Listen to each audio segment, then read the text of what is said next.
श्रीमंत दगडूशेठ हलवाई गणपती उत्सव मंडपातून मुख्य मंदिरामध्ये स्थानापन्न झाले तर थोड्याच वेळात उपमुख्यमंत्री अजित पवार यांच्या हस्ते विधिवत पूजा देखील होणार आहे। संध्याकाळी 4 वाजता श्रीमंत दगडूशेठ हलवाई गणपती विसर्जन मिरवणुकीला सुरुवात होणार आहे। तर ही थेट दृश्य देखील आपण पाहतोय। थोड्याच वेळात उपमुख्यमंत्री अजित पवार यांच्या हस्ते विधिवत पूजा देखील पार पडणार आहे।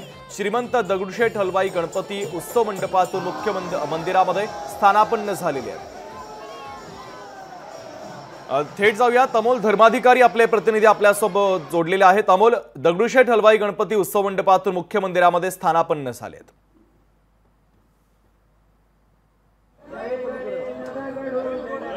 शुभम, आता ज्या दिवसाची वाट सगळेजण पाहत होते त्या दिवसात आज आलेला आहे आणि आज बाप्पाला मोठ्या भक्तिभावाने निरोप दिला जाणार आहे।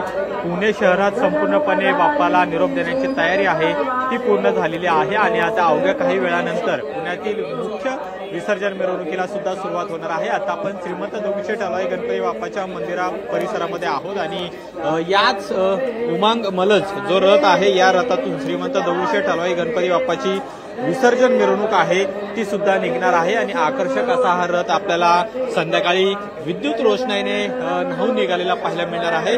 संध्याकाळी 4 वाजता श्रीमंत दगडूशेठ हलवाई गणपती बाप्पाची विसर्जन मिरवणूक आहे ती सुरू होणार आहे। पण त्याआधीची ही दृश्य जर आपण पाहिली तर मंदिरासमोर संध्याकाळी 4 वाजता श्रीमंत दगडूशेठ हलवाई गणपती बाप्पांच्या विसर्जनाच्या मिरवणुकीला सुरुवात होणार आहे। तुर्तास दिलेल्या माहितीबद्दल धन्यवाद।